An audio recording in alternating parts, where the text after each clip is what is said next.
नमो भगवते वासुदेवाय। ॐ नमो भगवते वासुदेवाय। नारायणं नमस्कृत्य नरं चैव नरोत्तमं देवीं सरस्वतीं व्यासं ततो जयमुदीरयेत्। नष्टप्रायेषु भद्रेषु नित्यं भागवतसेवया भगवती उत्तमश्लोके भक्तिर्भवति नैष्टुकी। निगमकल्पतरोर्गलितं फलं सुखमुखातमृतद्रवसंयुतं पिबत भागवतं रसमालयं मुहुरहो रसिका भुवि भावुकाः। ॐ अज्ञानतिमिरान्धस्य ज्ञानाञ्जनशलाकया चक्षुरुन्मिलितं येन तस्मै श्रीगुरवे नमः। श्रीचैतन्यमनोभीष्टं स्थापितं येन भूतले स्वयं रूप कदा माह्यं ददाति स्वपदान्तिकम्। वन्देऽहं श्रीगुरो श्रीयुतपदकमलं श्रीगुरून् वैष्णवांश्च श्रीरूपं साग्रजातं सहगण रघुनाथान्वितं तं सजीवं साद्वैतं सावधूतं परिजनसहितं कृष्णचैतन्यदेवं श्रीराधा कृष्णपादान् सहगण ललिता श्रीविशाखान्वितांश्च। हे कृष्ण करुणा सिन्धो दीनबन्धो जगत्पते गोपेश गोपिकान्त राधाकान्त नमोऽस्तु ते। तप्तकाञ्चन गौराङ्गी राधे वृन्दावनेश्वरी वृषभानुसुते देवी प्रणमामि हरिप्रिये। वाञ्छाकल्पतरुभ्यश्च कृपा सिन्धुभ्यैव च पतितानां पावनेभ्यो वैष्णवेभ्यो नमो नमः। नमो विष्णुपादाय कृष्णप्रेष्ठाय भूतले श्रीमते भक्तिवेदान्त स्वामिन्गिति नामिने। नमस्ते सारस्वते देवे गौरवाणी प्रचारिणे निर्विशेष शून्यवादी पाश्चात्य देशतारिणे। जय श्री कृष्ण चैतन्य प्रभु नित्यानंद श्री अद्वैत गदाधर श्रीवासादि गौर भक्त वृंद। हरे कृष्णा कृष्ण कृष्णा हरे हरे हरे राम राम राम हरे हरे। मूकं करोति वाचालं पङ्गुं लङ्घयते गिरिं यत्कृपातमहं वन्दे श्रीगुरुं दीनधारिणं परमानन्दं माधवं श्रीचैतन्यम् ईश्वरम्। हरिः ओं तत्सत्। कथाञ्चन स्मृते यस्मिन् दुष्करं सुकरं भवेत् स्मरेत् विपरीतं स्यात् श्रीचैतन्यं नमामिथम्। ஹரே கிருஷ்ணா. நேற்று பாகவதம் பார்த்ததுல என்ன ஞாபகம் இருக்கு சொல்லலாமா? ஹரே கிருஷ்ணா. நமஸ்காரம் மாதாஜி. நமஸ்காரம் மாதாஜி. மாதாஜி, இது சட்டங்கள் பகவத்கீதை அதெல்லாம் ஃபாலோ பண்ணாவே அந்த வச்சே சட்டம் கிரியேட் பண்ணிக்கலாம். தனியா ஒவ்வொரு அரசாங்கமும் சட்டம் இது பண்ண தேவையில்லை. அதுல நிறைய தப்புகள் இருக்கும். பகவானோட சட்டங்களை ஃபாலோ பண்ணா எல்லாமே கரெக்டா இருக்கும். Very good very good. Thank you Mataji. Nice point. வேற என்ன ஞாபகம் இருக்கு? பக்தி பண்றதுக்காக நம்ம அந்த பொய் சொல்றதோ ஏமாத்துறது கூட ஒன்னும் தப்பு இல்ல. அதுக்கு நிறைய எக்ஸாம்பிள் நேத்துக்கு சொன்னீங்க மாதாஜி. நம்ம துரோணாச்சாரியாருக்கு முன்னால யுதிஷ்டர் பொய் சொல்ல மாட்டேன்னு சொன்னது அந்த மாதிரி பக்திக்காக நம்ம உயர்ந்த நோக்கத்துக்காக பொய் சொல்றது ஏமாத்துறது தப்பு இல்ல கிடையாது. Okay, thank you. Very good. Hare Krishna mataji. Hare Krishna. பகவத் பந்தத்தால ஏற்படும் உறவு பிரியவே பிரியாது. குரு சிஷ்ய உறவு முக்கியமானது நித்தியமானது. Very good very good. Super mataji, super. Thank you. Srimad Bhagavatam முதல் ஸ்கந்தம் 13வது அத்தியாயம் திருதராஷ்டிரரின் துறவு. நம்ம பதம் 44 படிக்கணுமா? 44. என் மன்யசே த்ருவம் லோகம் அத்ருவம் வானசோ பயம் சர்வதா நஹி சோச்யாஸ்தே ஸ்னேகாத் அந்யத்ர மோகஜாத். மொழிபெயர்ப்பு பொருளுரை வழங்கியவர் திவிதராச பக்திவேதாந்த சுவாமி ஸ்ரீல பிரபுபாத் கி ஜெய். ராஜனே, ஆத்மா நித்தியமானதென்றோ அல்லது ஜட உடல் அழியக்கூடதென்றோ அல்லது அனைத்தும் அருவ பிரமத்தில் உள்ளன என்றோ அல்லது அனைத்தும் ஜடம் மற்றும் ஆன்மீகம் ஆகியவற்றின் புரியாத சேர்க்கை என்றோ நீர் கருதினாலும் எல்லா சூழ்நிலைகளிலும் உமது பிரிவுணர்ச்சிக்கு காரணம் பொய்யான பாசமே அன்றி வேறில்லை. சோ பகவத்கீதையில பகவான் என்ன உபதேசம் பண்ணாரோ அதே தான் திரும்ப நாரதரும் யுதிஷ்ட மகாராஜருக்கு சொல்றார். நித்தியமான ஆத்மா பத்தியும் கவலைப்பட தேவையில்லை, நித்தியமில்லாத உடலை பத்தியும் கவலைப்பட தேவையில்லை. ஏன் ரெண்டு பத்தியும் கவலைப்பட தேவையில்லை அப்படின்னா, நித்தியமான ஆத்மாவை பத்தி கவலைப்பட்டு என்ன பண்ண போறோம்? அது நித்தியமா இருக்க போகுது, அதை யாரும் அழிக்க முடியாது. இந்த உடல்ல இருந்து பிரிஞ்சு போனதுக்காக எதுக்காக கவலைப்படணும்? இன்னொரு உடல் இருக்க போகுது. சோ அப்போ இந்த அழியக்கூடிய உடலுக்காக கவலைப்பட்டா அழியாம இருக்குமா? நம்ம கவலைப்படுறதுனால இந்த உடல் அழியாம இருக்குமா அப்படின்னா அதுவும் கிடையாது. அது கண்டிப்பா அழியத்தான் போகுது. சோ அதுக்கப்புறம் என்ன சொல்றாரு? கடைசியில இது எல்லாமே அருவ பிரம்மன்ல தான், அருவ பிரம்மன்ல இருந்து வந்தது திரும்ப அருவ பிரம்மத்துக்கு தான் போகுது அப்படின்னா கூட அதை பத்தி நம்ம கவலைப்பட தேவை கிடையாது. இல்ல இது ஜடம் ஆன்மீகம் ரெண்டோட சேர்க்கை அப்படின்னா கூட அதுக்காகவும் கவலைப்பட தேவையில்லை. ஏன்னா ஜடம் ஜடத்தோட போக போது, ஆன்மீகம் ஆன்மீகத்தோட போக போகுது. இது எதுக்காக கவலைப்படணும் அப்படின்னு சொல்றேன். பொருளுரை. எம் சாந்தி மாதாஜி படிக்கிறீங்களா?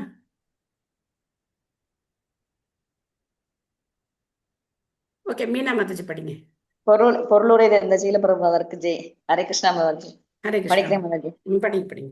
ஒவ்வொரு ஜீவனும் பரமஜீவனின் ஒரு தனிப்பட்ட பகுதி என்பதும் அடக்கத்துடன் தொண்டு செய்வதே அவனது இயற்கையான நிலை என்பதுமே உயர்ந்த உண்மையாகும்.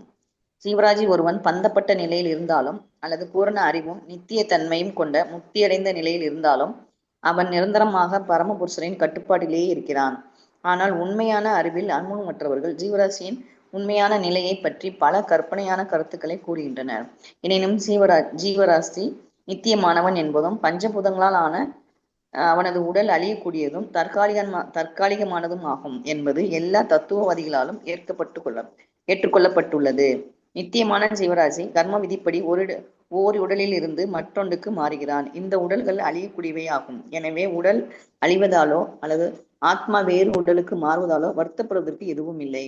ஜீவாத்மா சிறைப்பட்ட வாழ்விலிருந்து விடுபடும் பொழுது அவன் பரப்பிரமனில் இரண்டர கலந்து விடுவதாக நம்பப்படுவர்களும் உள்ளனர். மேலும் ஆத்மாவின் இருப்பில் நம்பிக்கை கொள்ளாமல் தொட்டு உணரக்கூடிய பொருட்களை மட்டும் நம்பும் மற்றவர்களும் உள்ளனர். நம் அன்றாட அனுபவத்தில் ஜடப்பொருள்கள் ஒரு உருவத்திலிருந்து மற்றொன்றுக்கு மாறிக்கொண்டிருப்பதை நாம் உணர்கிறோம். இத்தகைய மாற்றங்களால் நாம் வருத்தப்படுவது இல்லை. மேற்கூறிய எந்த விஷயத்திலும் உன்னதமான சக்தி தடுக்கப்பட முடியாதாக உள்ளது. அதை கட்டுப்படுத்தக்கூடியவர் ஒருவரும் இல்லை. எனவே கவலைப்படுவதற்கும் காரணம் இல்லை. ஹரே கிருஷ்ணா மாதாஜி. நன்றி. ஹரே கிருஷ்ணா. தேங்க்யூ மாதாஜி. சோ பகவத்கீதையில எந்த ஸ்லோகத்துல பகவான் இதை சொல்றார், உடல் மாறிக்கிட்டே இருக்கு அப்படிங்கறது எந்த ஸ்லோகத்துல சொல்றார்? யதா தேஹே கௌமாரம் யௌவனம் ஜரா ததா தேகாந்தர ப்ராப்திர் தீரஸ்தத்ர ந முஹ்யதி. Very good. சோ அர்த்தம் என்ன? கௌமாரம் யௌவனம் ஜரா இளமை முதுமை மாறிக்கொண்டே இருக்கணும் மாதாஜி. யௌவனத்துக்கும் யௌவனத்திலிருந்து முதுமைக்கும் ஒருத்தர் சொல்லுங்க. கீதா மாதாஜி நீங்க சொல்லுங்க. தேகம் மாறிக்கிட்டே இருக்கும்.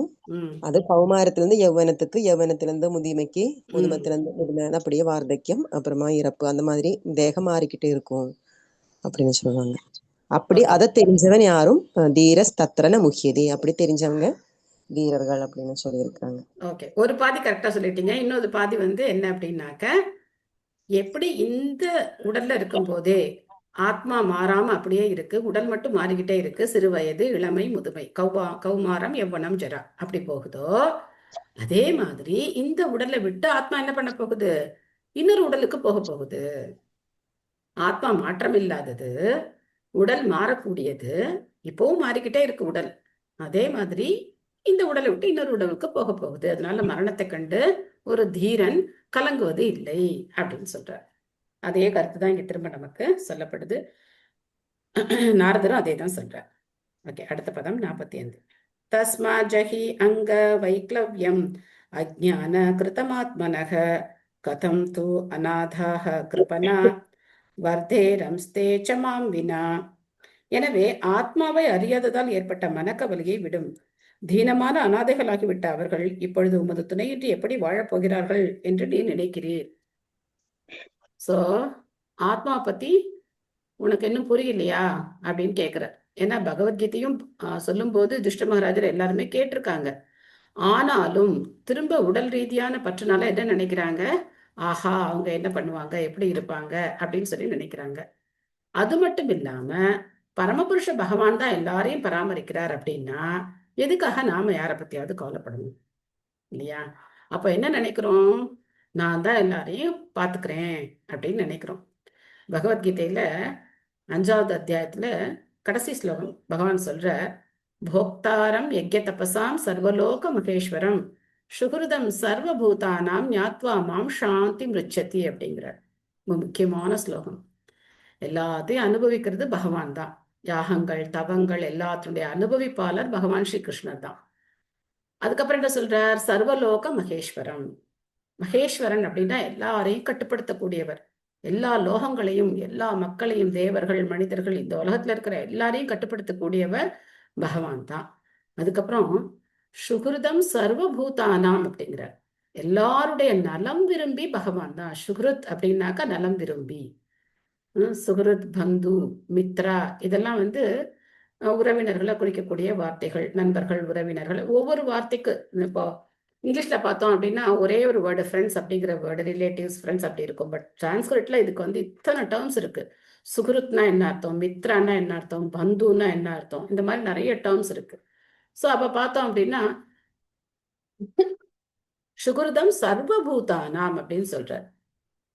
பாண்டவர்களே உங்களுக்கு மட்டும் கிடையாது, இந்த எனக்கு முன்னாடி இருக்கிற படை வீரர்கள் மட்டும் கிடையாது, எல்லா ஜீவராசிகளுடைய நலம் விரும்பி, அது அந்த ஆத்மா எந்த உடல்ல இருந்தாலும் சரி, அது வந்து ஒரு நாய் உடல்ல இருந்தாலும் சரி, ஒரு எறும்போட உடல்ல இருந்தாலும் சரி, எல்லாருடைய நலம் விரும்பியும் நான் தான் அப்படின்னு பகவான் சொல்றார். அதனாலதான் ஒரு எறும்புக்கும் சாப்பாடு கிடைக்குது, ஒரு யானைக்கும் சாப்பாடு கிடைக்குது இல்லையா? ஒரு யானை ஒரு நாளைக்கு இத்தனை டன் சாப்பிடுது, அதுக்கும் உணவு கிடைக்குது. ஒரு எறும்பு இத்தினோண்டு, நம்மளால அதை கற்பனை பண்ண முடியாது, இத்தினோண்டு ஒரு ஒரு ஒரு சின்ன பார்ட்டிக்கிள் அது சாப்பிடுது, அதுக்கும் சாப்பாடு கிடைக்குது. அப்போ எல்லாரையும் பராமரிக்கிறவர் பகவான் தான். அப்படிங்கும் போது ஏதோ நீதான் அவங்களெல்லாம் பராமரிச்சு காப்பாத்தி வச்சிருக்கிற மாதிரி ஒரு நினைப்பு இருக்கே உனக்கு. நமக்கும் அந்த நினைப்பு இருக்கு, நாம தான் வந்து வெல்விஷர், நம்ம இல்லைன்னா ஒரு காரியமும் ஆகாது, நான் தான் எல்லாத்தையும் பார்த்துக்கிறேன் அப்படிங்கிற எண்ணம் யாருக்கும் இருக்கு? நமக்கும் இருக்கு. அந்த எண்ணம் இல்லாம நம்ம இல்லை. நான் இல்லைன்னா எங்க வீட்டுல ஒண்ணுமே சரியா நடக்காது அப்படின்னு எவ்வளவு பேர் நினைக்கிறோம் இல்லையா? நான் இருந்தாதான் ஆச்சு அப்படின்னு நினைக்கிறோம். எங்களுக்கு பக்தி வைபவ் சொல்லிக் கொடுக்குற ஒரு பிரபு, ஒரு பிரம்மச்சாரி, அவர் வந்து அவருடைய வாழ்க்கையில ஒரு அனுபவத்தை சொன்னார்.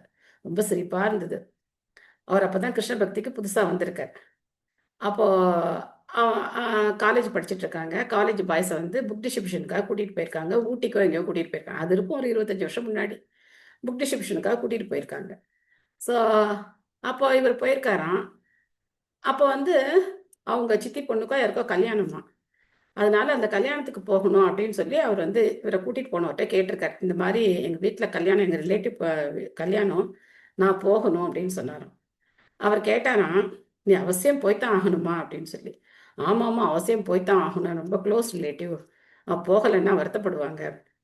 அவர் கேட்டார், நீ இப்போ போகலன்னா கல்யாணம் நின்று போயிடுமா அப்படின்னு கேட்டாங்க. அதெல்லாம் ஒன்றும் நிற்காது, கல்யாணம் பாட்டுக்கு நடக்கும், பட் நான் போகணும் அப்படின்னார். புக் டிஸ்ட்ரிபியூஷன் பண்ணு, நம்ம போனாலும் கல்யாணம் நடக்கும், போகலைனாலும் கல்யாணம் நடக்கும், அதெல்லாம் நீ போகணுங்கிற அவசியம் கிடையாது, ஒழுங்கா புக் டிஸ்ட்ரிபியூஷன் பண்ணு அப்படின்னாராம்.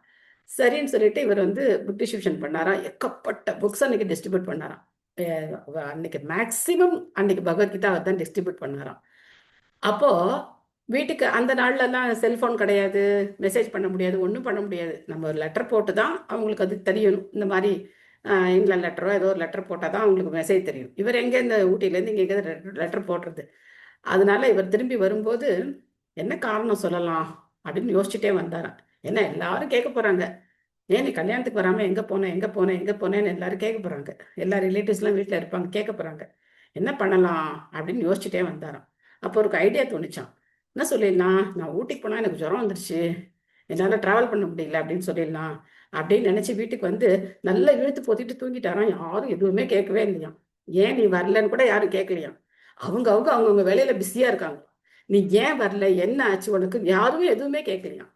ஸோ அந்த மாதிரி தான் இருக்கிறது உலகம். அவங்கவுங்களுக்கு அவங்கவுங்க வேலை தலை போகுது. நம்மளாம் நினச்சிக்கிறோம் நான் இருந்தாதான் இது நடக்கும் அப்படின்னு நம்மளாம் நினச்சிக்கிறோம்.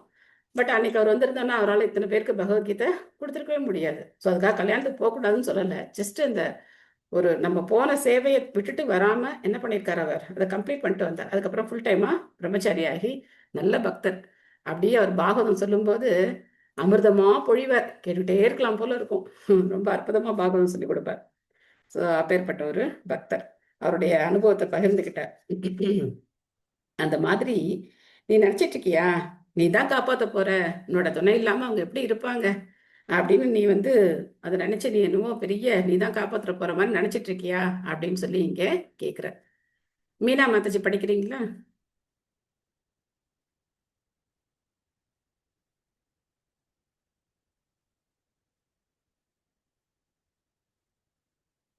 சம்பூர்ண மாதாஜி படிங்க.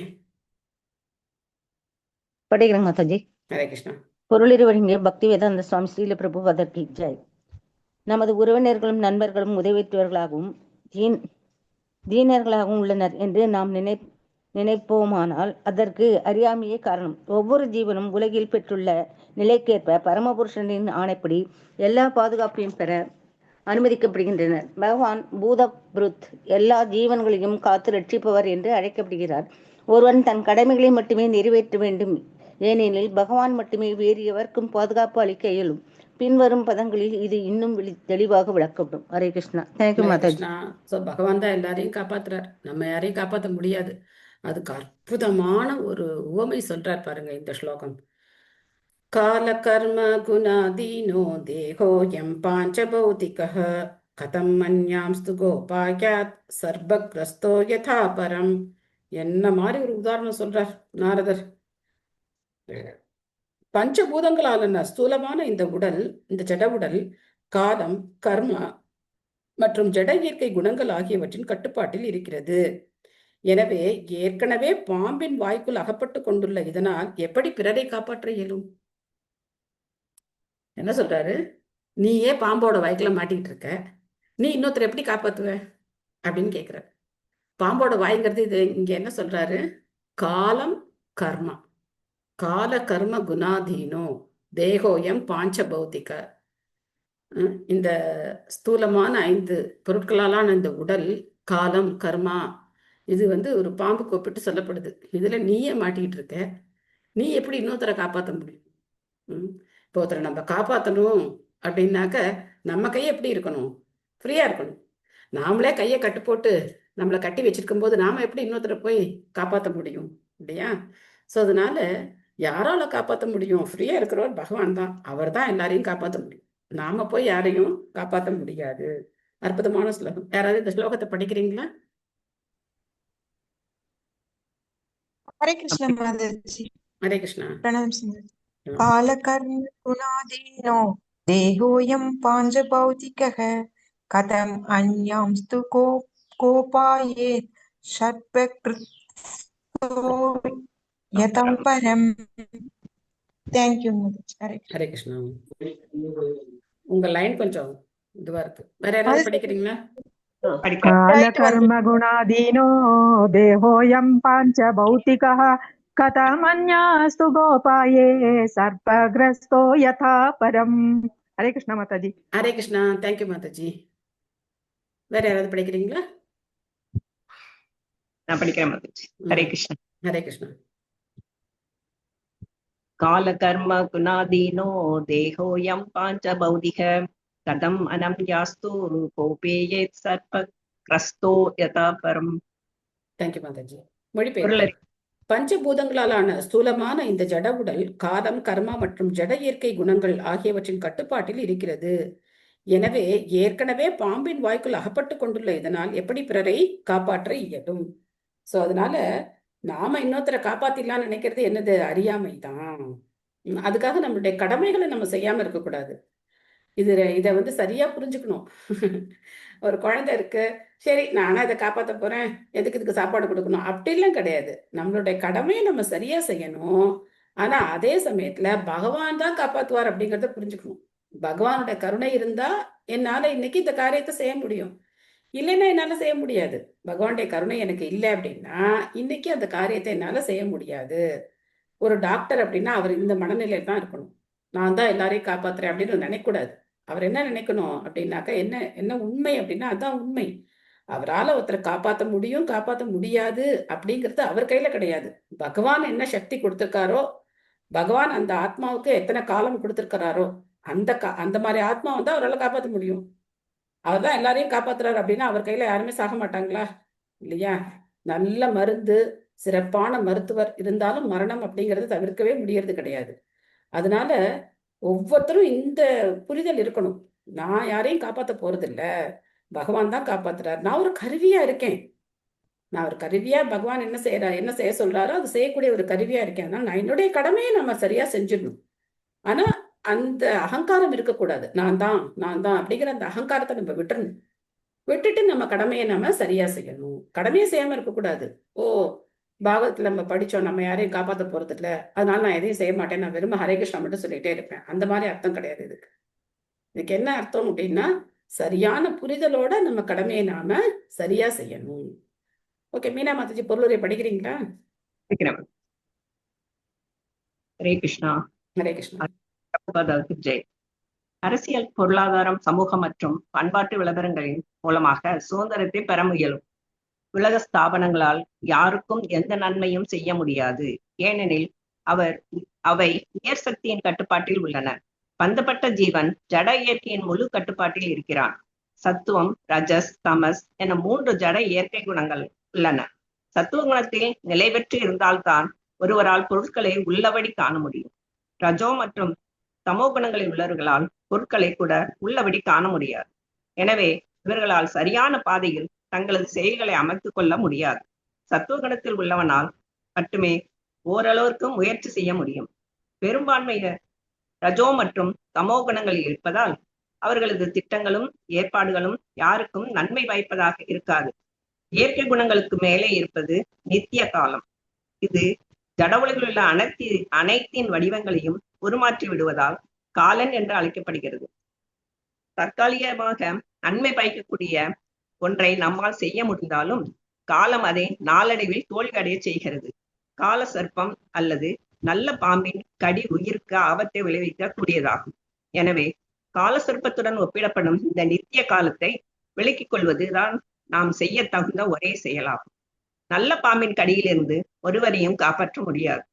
நல்ல பாம்பை போன்ற ஒரு காலம் அல்லது இயற்கை குணங்களின் பிடியிலிருந்து வெளியேறுவதற்கு பகவத்கீதை 14.26 சிபாரிசு செய்யும் பக்தி யோகமே சிறந்த பரிகாரமாகும். பக்தி யோகத்தை உலகம் முழுவதும் பரப்புவதில் அனைவரையும் ஈடுபடுத்துவதுதான் மிகச் சிறந்த நன்மை தரும் செயலாகும். ஏனெனில் அது ஒன்றுதான் மக்களை கால, கர்ம, குணம் எனப்படும் மாயை அல்லது ஜட இயற்கையின் கட்டுப்பாட்டில் இருந்து மக்களை காப்பாற்ற முடியதாகும். பகவத்கீதை 14.26 இதை உறுதி செய்கிறது. தேங்க்யூ மாதாஜி. ஹரே கிருஷ்ணா. தேங்க்யூ மாதாஜி.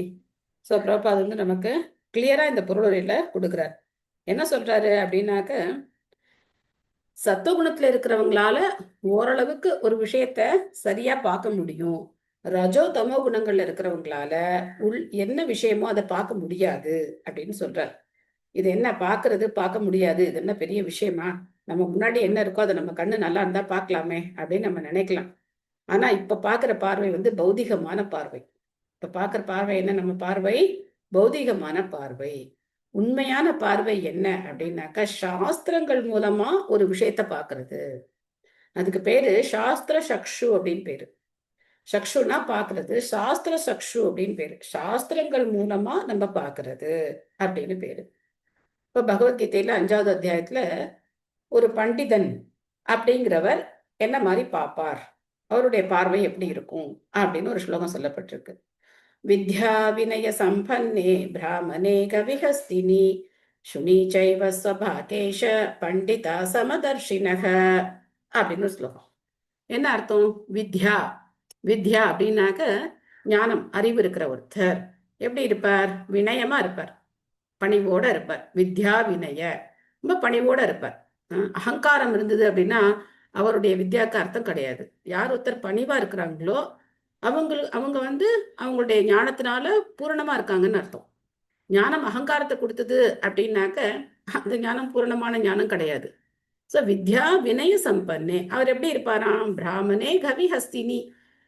பிராமணே அப்படின்னா ஒரு பிராமணர், கவி அப்படின்னா ஒரு பசு, ஒரு யானை, அதுக்கப்புறம் அந்த நாயை சாப்பிட்ற ஒரு சண்டாளன், இவங்க எல்லாரையும் சமமா பார்ப்பாராம். அது எப்படி பார்க்க முடியும்? ஒரு பிராமணர் வந்தார் அப்படின்னாக்க அவருக்கு நம்ம நமஸ்காரம் பண்ணணும், அவரை வரவேற்று அவருக்கு எல்லாம் பண்ணணும். இதே ஒரு நாயை நம்ம அது மாதிரி பண்ண முடியுமா? இல்லையா, பண்ண முடியாது. ஸோ அப்போ என்ன, அவர் பண்டிதர் அப்படிங்கிறவர் எப்படி இதை சமமா பார்க்கிறார்? எப்படி சமமா பார்க்கிறார்? எனக்கு அது யூகிக்க முடியுதா எப்படி சமமா பார்க்கிறார் அப்படின்னு? எல்லார் மனசுலயும் பரமாத்மா இருக்கார். எல்லாருக்குள்ளயும் பரமாத்மா இருக்கார். எல்லாருக்குள்ளயும் பரமாத்மா இருக்கார். இது வந்து புற உடைதான். உடல் அப்படிங்கிறது புற உடைதான். ஆனா உள்ள ஆத்மா அப்படிங்கிறது பகவானுடைய அம்சம் அப்படிங்கிறத அவர் புரிஞ்சு வச்சிட்டு இருக்கார். அதுக்காக அவர் நடந்துக்கிற விதம் எப்படி இருக்கு அப்படின்னா, ஒரு நாயை கொண்டு வந்து வீட்டுல உட்கார வச்சு அதுக்கு பாத பூஜை எல்லாம் பண்ணி வணங்க மாட்டார். அதெல்லாம் பண்ண மாட்டார். ஒரு பிராமணருக்கு அவருக்கு உண்டான மரியாதையை கொடுப்பார். ஒரு நாய்க்கு என்ன மரியாதை கொடுக்கணும், அது வாசல்ல கட்டி வைக்கணும், அதுக்கு அங்க சாப்பாடு போடணும். அந்த மாதிரி ஒவ்வொருத்தருக்கும் எங்க என்ன என்ன நிலையில நம்ம வந்து அவங்களோட நம்ம டீல் பண்ணணுமோ அந்த மாதிரி அவர் பண்ணுவார் அப்படிங்கிறது தான் அதோட அர்த்தம். சோ அதனால நாம வந்து எப்படி புரிஞ்சுக்கணும், இது வந்து சாஸ்திர சக்ஷு. இல்லைன்னா நம்ம என்ன புரிஞ்சுப்போம் அப்படின்னா, பிராமணர் உயர்ந்தவர், நாய் அப்படிங்கிறது தாழ்ந்த மிருகம், இந்த சண்டால நாயை சாப்பிட்றவங்க தீண்டத்தகாதவர்கள், அப்படி நாம வந்து வேறுபடுத்தி உங்க உடலை வச்சு நம்ம வந்து வேறுபாடுகளை பார்ப்போம். இது பௌதிகமான பார்வை. சாஸ்திரங்கள் மூலமா பாக்குறது அப்படின்னா இதுதான் அர்த்தம். 15வது அத்தியாயத்துல கூட பகவான் சொல்றார். என்ன சொல்றாரு அப்படின்னா, உடல் எப்படி மாறுது அப்படிங்கறது சொல்லிட்டே வர்றார். அதை மட்டும் டிஸ்கஸ் பண்ணோம்னா இன்னைக்கு ஒரு கிளாஸே முடிஞ்சிடும் நமக்கு. அவ்வளவு விஷயங்கள் 15வது அத்தியாயத்துல பகவான் சொல்றார். ஷரீரம் எத்தவாப்னோதி யச்சாப்யுத்கிராமதீஸ்வரக கிரஹீத்வைதானி சம்யாதி வாயுர் கந்தானி வாஷயாத் அப்படிங்கிறார். காற்று எப்படி நறுமணத்தை சுமந்து போகுதோ அந்த மாதிரி ஆத்மாவை மனம் என்ன பண்ணுது, சுமந்து போகுது. சூட்சமமான உடல் ஆத்மாவை சுமந்து இன்னொரு உடலுக்கு போகுது. அதுல வரிசையா சொல்லிட்டு வரும்போது சொல்ற, எதந்தோ யோகி நஷ்டைனம் பஷ்யந்த்யாத்மன்யவஸ்திதம் அப்படிங்கிற. இதை யாரால உணர முடியும் அப்படின்னா, இந்த ஞானம் உள்ளவங்களால தான் உணர முடியும். ஆத்மா ஒரு உடல்ல இருந்து ஒரு உடலுக்கு போறத அந்த ஞானம் உள்ளவங்களால தான் தெரிஞ்சுக்க முடியும், மற்றவங்களால முடியாது அப்படின்னு சொல்ற.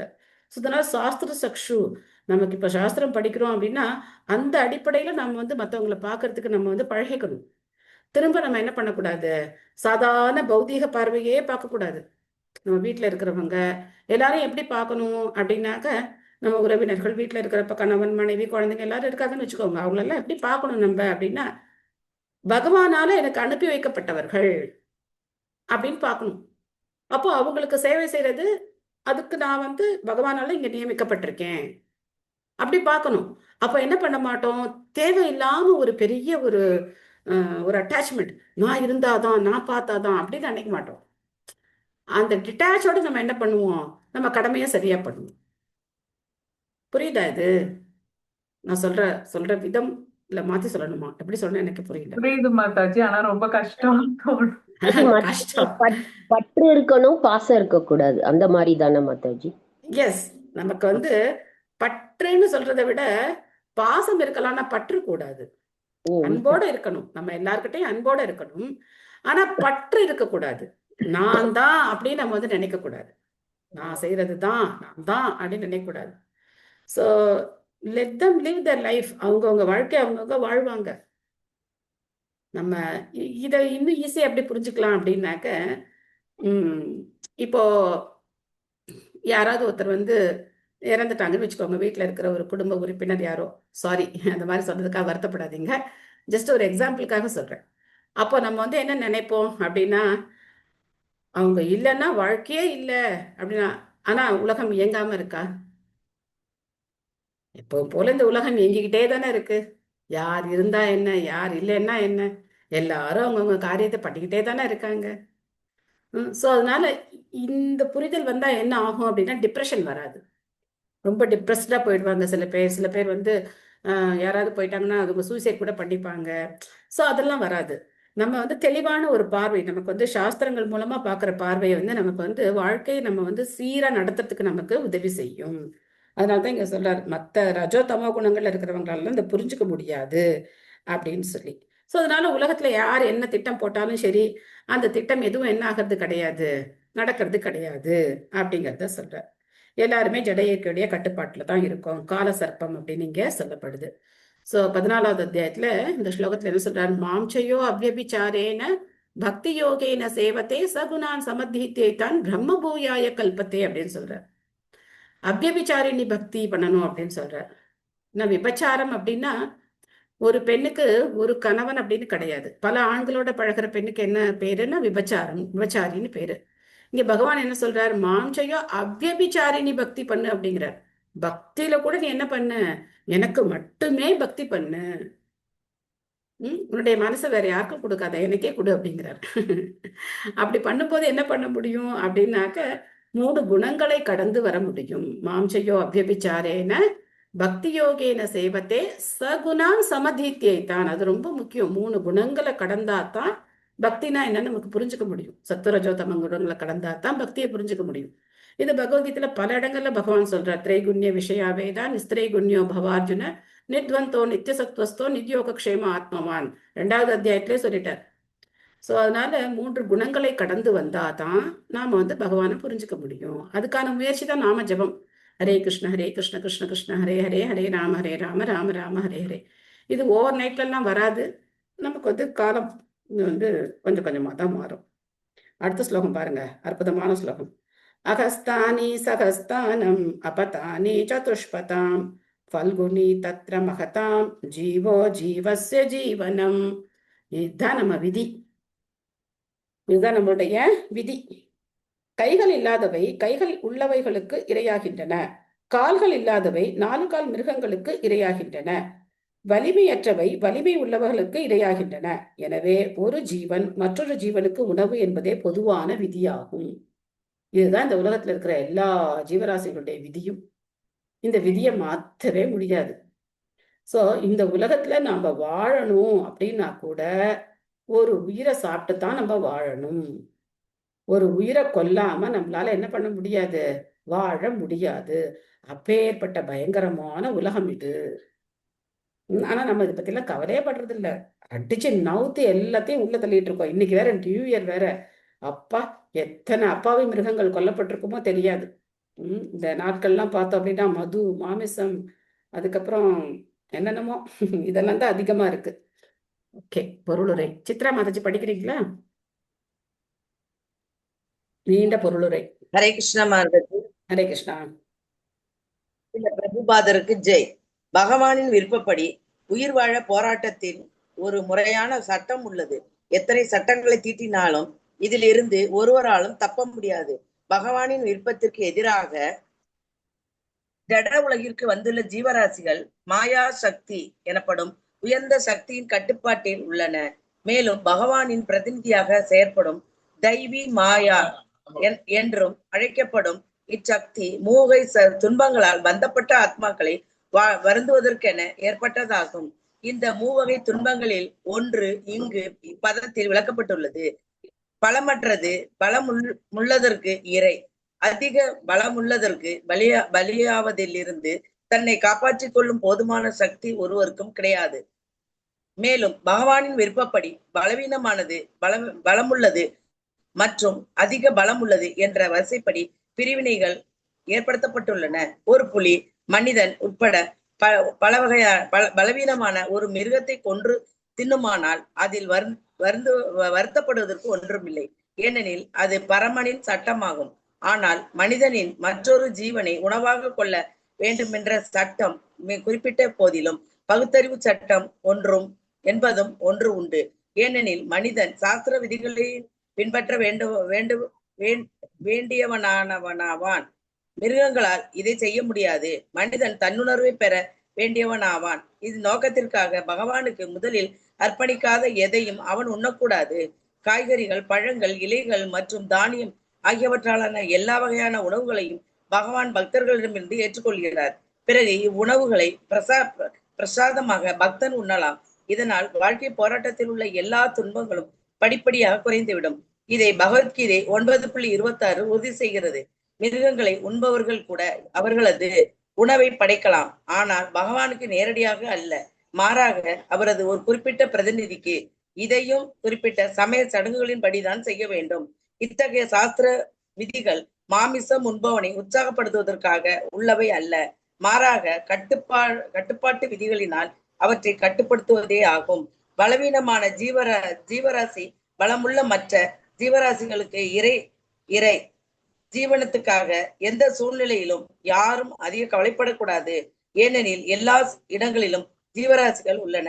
எந்த இடத்திலும் எந்த ஜீவனும் உணவில்லாமல் பட்டினி கிடப்பதில்லை. திருதராஷ்டிரர் உணவின்றி கஷ்டப்பட்டவரே என்பதை பற்றி கவலைப்பட வேண்டாம் என்று யுதிஷ்டிர மகாராஜனுக்கு நாரதர் அறிவுரை கூறினார். ஏனெனில் காட்டில் கிடைக்கக்கூடிய காய்கறிகளை பகவானின் பிரசாதமாக உண்டு அவர்களால் உயிர் வாழ முடியும். அதே சமயத்தில் முக்திக்கான வழியையும் உணர முடியும். பலவீனமான ஜீவனை பலமுள்ள ஜீவன் தன் சுயநலத்திற்காக உபயோகித்துக் கொள்வது வாழ்வின் இயற்கையான சட்டமாகும். வெவ்வேறு உயிரினங்களுக்கு இடையிலும் பலவீனமான உயிரை புசிக்கும் முயற்சி எப்பொழுதும் இருந்து வருகிறது. இச்சுபாவத்தை செயற்கையான முறைகளால் தடுக்க முடியாது. ஆன்மீக கட்டுப்பாடுகளை பயில்வதன் மூலமாக மனிதனின் ஆன்ம உணர்வை வெளிப்படை செய்வதால் மட்டுமே இதை தடுக்க முடியும். ஒருபுறம் பலவீனமான மிருகங்களை கொல்வதையும் மறுபுறம் சமாதான சுகவாழ்வு வாழ்வதையும் ஆன்மீக கட்டுப்பாட்டு விதிகள் அனுமதிக்கப்படுவதில்லை. மிருகங்கள் அமைதியாக நம்முடன் வாழ்வதை மனிதன் விரும்பவில்லை என்றால் மனித சமூகத்திற்கிடையில் அமைதியான வாழ்வை அவன் எப்படி எதிர்பார்க்க முடியும்? எனவே குருட்டு தலைவர்கள் முதலில் பரமபுருஷரை புரிந்து கொள்ள வேண்டும். இதன் பிறகு இறைவனுடைய ராஜ்யத்தை உருவாக்க முயற்சிக்கலாம். உலக மக்களின் மனங்களில் இறையுணர்வை எழுப்ப வேண்டும். இல்லையெனில் இறைவனின் ராஜ்யத்தை அல்லது ராம ராஜ்யத்தை உருவாக்குவது சாத்தியமல்ல. ஹரே கிருஷ்ண மாதாஜி. தேங்க்யூ மாதாஜி. ஹரே கிருஷ்ண. நமஸ்காரம் மாதாஜி. நம்ம இதை நம்ம வீட்டுல கூட பார்க்கலாம். ஒரு பள்ளி என்ன பண்ணுவோம், அந்த பக்கம் ஒரு பூச்சி போச்சுன்னா அதை டக்குன்னு பிடிச்சி அதை சாப்பிடும். அந்த மாதிரி ஒரு கரப்பாம்பூச்சி வேற எதையா சாப்பிடும், ஒரு பூனை எலியை சாப்பிடும், எலி வேற எதையாவது சாப்பிடும். இதை நம்ம வாழ்க்கை சூழல் நம்ம சுத்தியே நம்ம பார்க்கலாம். ஸோ ஒரு உயிர் இன்னொரு உயிருக்கு உணவு. அப்போ மனிதன் இந்த மாதிரி எதை வேணா சாப்பிடலாமா அப்படின்னா கூடாது. அவனுக்கு வேதங்கள் இருக்கு, சட்டங்கள் இருக்கு, பகவானுடைய சட்டங்கள் இருக்கு. மற்ற ஜீவராசிகளால அதை புரிஞ்சுக்க முடியாது, ஆனா மனுஷன் புரிஞ்சுக்கலாமே இல்லையா? மனுஷன் புரிஞ்சுக்கிட்டு பகவத்கீதையில பகவான் சொல்றாரே, பத்திரம் புஷ்பம் பலம் தோயம் யோமே பக்தியா பிரயச்சத்தின்னு சொல்லியிருக்காரு. அதை ஃபாலோ பண்ணலாமே. நீ அதை ஃபாலோ பண்ணாத போனா உனக்கு பாவம் சேருமே. எதுக்காக மிருகத்தை கொண்டு சாப்பிடணும்? பிரபுபா சொல்ற, நீ மிருகத்தோட உன்னால உன்னோட சக ஒரு ஜீவராசி கூட உன்னால ஒத்துமையா வாழ முடியாது அப்படின்னா மனித இனத்துக்குள்ள எப்படி ஒத்துமை இருக்கும்? அப்போ நீ சாப்பிட்ட அந்த உணவே உன்னை என்ன பண்ணும்? அந்த மிருக குணம் உனக்கு வந்துடும். நினைச்சு பாருங்க. இப்போ ஒரு பயமான ஒரு சூழ்நிலை இருக்குன்னு வச்சுக்கோங்க. நம்ம பயப்படுறோம் அப்படின்னாக்க உடல்ல என்ன மாற்றங்கள் ஏற்படும்? நமக்கு ரொம்ப பயமா இருக்குன்னா என்னென்ன மாற்றங்கள் ஏற்படும்? படபடப்பு வரும், படபடப்பு வரும், வேர்க்கும். Very good. நடுங்கி கையில இருக்கிற சாமான் கீழே விழுந்துரும், பிடிக்க முடியாது, எதையும் கிரிப்பாவே பிடிக்க முடியாது. அப்போ நம்ம வயரெல்லாம் என்ன ஆகும்? அப்படியே இந்த செக்ரீஷன் ஜாஸ்தியா இருக்கும் இல்லையா? ஒரே நமக்கு நிறைய சுரக்கும். அதிகமா இருக்கும். அதான் படபடப்பு, ஹார்ட் பீட்லாம் அதிகமா இருக்கும் பயம் வரும்போது நமக்கு. அப்போ அந்த மிருகத்தை கொல்லும் போது அந்த மிருகத்துக்குள்ள என்ன இருக்கும்? இத்தனை உணர்வுகளும் இருக்கும். அதோட கிளான்ஸ் எல்லாம் அதிகமா செக்ரேட் ஆகி இதெல்லாம் எங்க போகும்? அதோட தசைக்குள்ளதான் இருக்கும். அப்போ அதை நம்ம சாப்பிடும் போது அந்த உணர்வு நமக்கும் வரும். அதனால்தான் யார் நிறைய மிருகங்களை சாப்பிட்றாங்களோ அவங்கெல்லாம் தீவிரவாதிகளா இருக்காங்க. அவங்களோட உணவு அவங்கள என்ன பண்ணுது? தகாத செயல்களை செய்ய தூண்டுது. அதனால்தான் ஆகார சுத்தோ சத்துவ சுத்தின்னு சொல்லப்பட்டிருக்கு. சத்துவ குணத்துல இருக்கிற ஆகாரங்களை அதை பகவானுக்கு நைவேத்தியம் பண்ணும்போது சுத்த சத்துவ குணத்துக்கு மாறிடுது. இன்னைக்கு எங்க நியூ இயர் அருமையா இருந்தது. எங்க நியூ இயர் எங்க பக்கத்து பில்டிங்ல மகாவன்னு பேரு. நாங்க இருக்கிற பில்டிங் சச்சி கார்டன், அந்த பில்டிங் மகாவன். அந்த பில்டிங்ல ஒரு டிவோட்டி அவங்க வீட்டுக்கு அருமையா ஜெகநாதர் பலதேவ் சுபத்ரா மகாராணி வந்திருக்காங்க. அதுவே ஒரு பெரிய கதையா அவங்க வந்ததே. ஸோ அதனால அவர் எல்லாருக்கும் நியூ இயர்க்கு இன்வைட் பண்ணியிருக்காரு. இன்வைட் பண்ணி எல்லாரையும் பிரித்து கொடுத்து ஒவ்வொருத்தரும் ஐட்டம் போகா கொண்டு வாங்க அப்படின்னு சொல்லியிருக்காங்க. ஸோ ஒவ்வொருத்தரும் ஒவ்வொரு ஐட்டம் போகா கொண்டு போயிருக்காங்க. ஸோ அப்போ எல்லாம் அங்கே ஜெகநாதருக்கு நிவேதனம் பண்ணி கிட்டத்தட்ட 300 ஐட்டத்துக்கு மேலே வந்துருச்சு. அங்கே ஜெகநாதருக்கு நிவேதனம் பண்ணி அதுக்கப்புறம் அதை பக்தர்கள் எல்லாருக்கும் பிரசாதமாக கொடுத்தாங்க. எல்லாரும் பிரசாதம் சாப்பிட்டு வந்தோம். ஸோ அப்போது எங்கேயுமே இல்லாத, எந்த இடத்துலையும் இல்லாத ஒரு அற்புதமான விஷயம் இஸ்கான்ல இருக்கு. என்ன அப்படின்னா, ஒரு பெரிய மெனு கார்டு. நம்ம ஹோட்டல்ல போனா பெரிய மெனு கார்டு கொடுப்பாங்கல்ல, அந்த மெனு கார்டே ஒரு கீர்த்தனமா இருக்கு. அந்த மெனு கார்டுல இருக்கிற ஐட்டம் எல்லாம் நீங்க பாத்தீங்கன்னா அவ்வளோ அற்புதமான மெனு. இதெல்லாம் பகவானுக்கு நிவேதனம் பண்ணணுமா. இந்த கீர்த்தனத்தை எழுதியிருக்கிறவர் நம்மளுடைய ஆச்சாரியார் பக்தி வினோத் தாக்கூரார் எழுதியிருக்கார். பக்தி வினோத் தாக்கூரார் யாரு அப்படின்னாக்க, பிரபுபாதருடைய ஆன்மீக குருவான பக்தி சித்தாந்த சரஸ்வதி தாக்கூராருடைய தந்தை அப்பா. அவர் தான் பக்தி வினோத் தாக்கூரார். அவர் இந்த கீர்த்தனை எழுதியிருக்கிறாரு. சூப்பரா இருக்கும். பஜ பகத வத்சல ஸ்ரீ கௌரஹரி ஸ்ரீ கௌரஹரி தோஹி கோஸ்து பிஹாரி நந்த யசோமதி சித்தஹரி அப்படின்னு கொஞ்சம் 2-3 லைன் படிக்கிறேன். ரொம்ப ஃபுல்லா பாடல, ஏன்னா உங்களுக்கு அந்த கீர்த்தனம் தெரியாதுங்கிறதுனால கஷ்டமா இருக்கும். ஃபுல்லா பாடல, 2 லைன் மட்டும் பாடுறேன் பாருங்க. ஜம்பூல ரசால ஆனே தாம்பூல மசாலா தாஹே கே ஏ கிருஷ்ணச்சந்திர சுகே. ஓ, இது கடைசியில வந்துட்டேன். சாரி. எங்கேருந்து பாடலாம்? நம்ம இங்கேருந்து பார்க்கலாம்.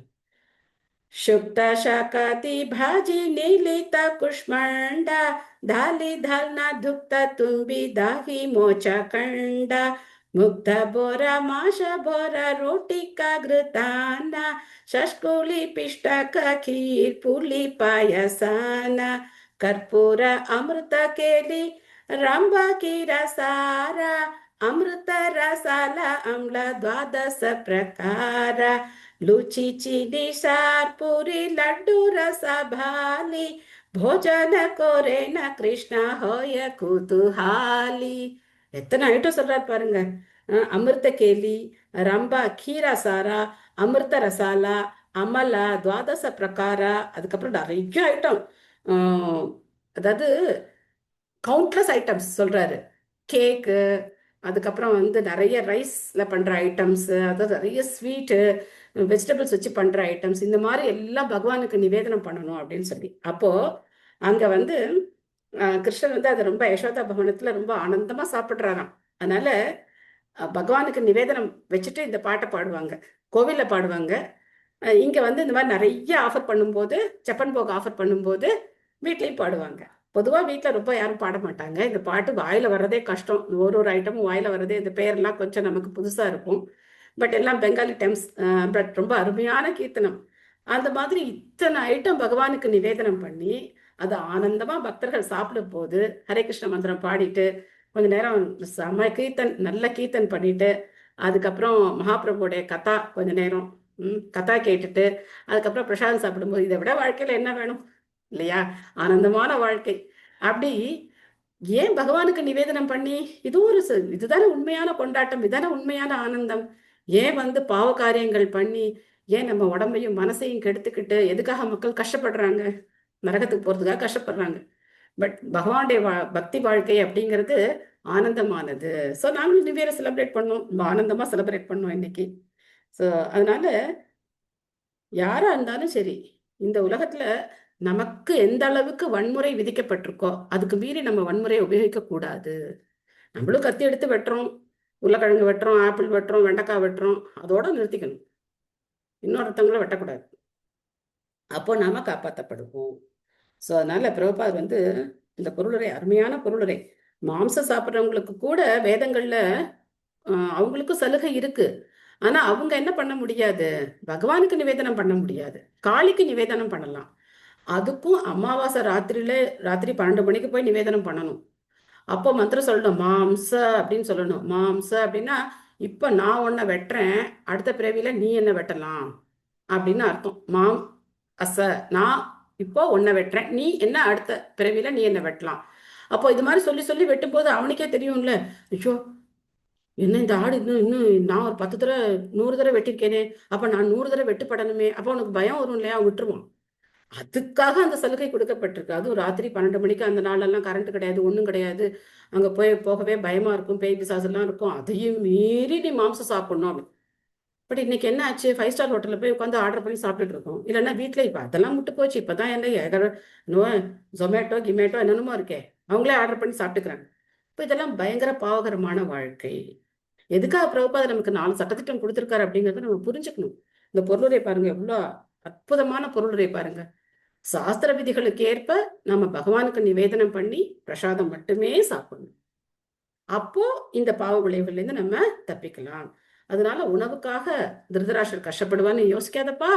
அவருக்கு காட்டுல நிறைய பழம் கிடைக்கும், பழம்லாம் சாப்பிட்டு ரொம்ப சௌரியமா இருப்பாரு. அது மட்டும் இல்லாம அவரால் தியானம் பண்றதுக்கும் முடியும்.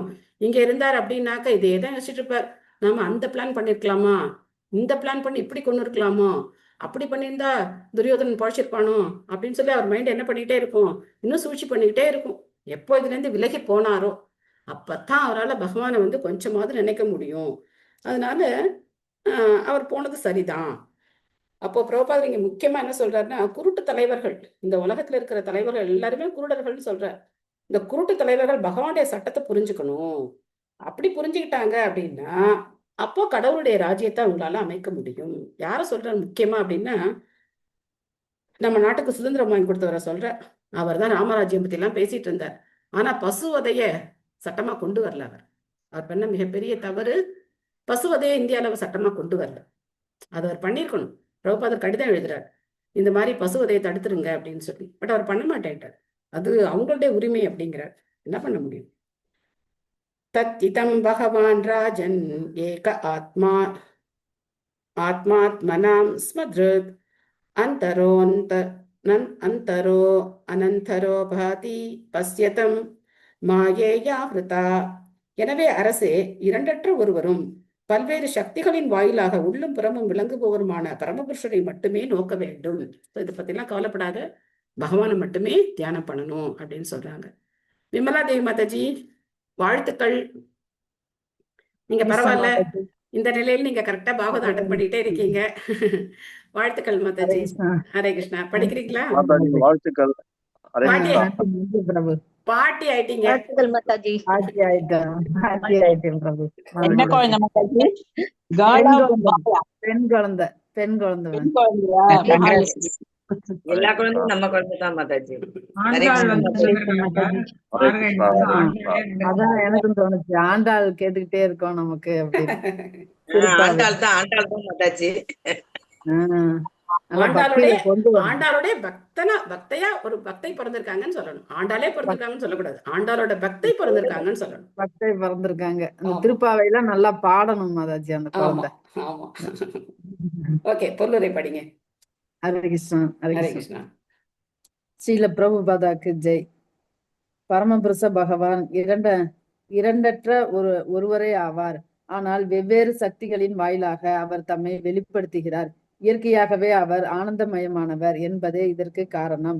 ஜீவராசிகளும் கூட தன்மையில் பகவானுக்கு ஒப்பான அவரது நடுத்தர சகாக்களே ஆவர். பகவானுடைய அந்தரங்க மற்றும் பகிரங்க சக்திகள் உள்ளும் புறமும் எண்ணற்ற ஜீவராசிகள் உள்ளன.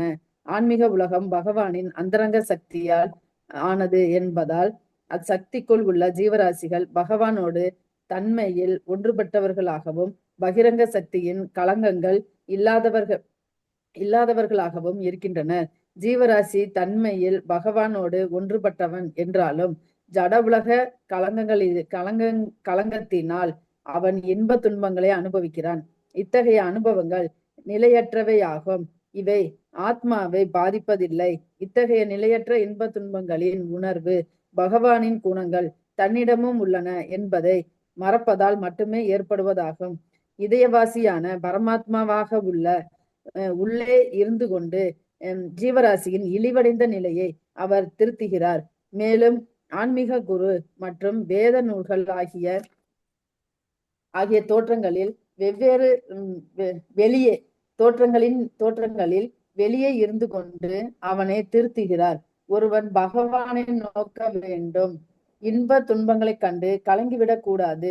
மாறாக வீழ்ந்த ஆத்மாக்களை திருத்துவதற்காக மேற்கொள்ளப்படும் பகவானின் புற செயல்களில் அவருக்கு உதவியாக இருக்க முயல வேண்டும்.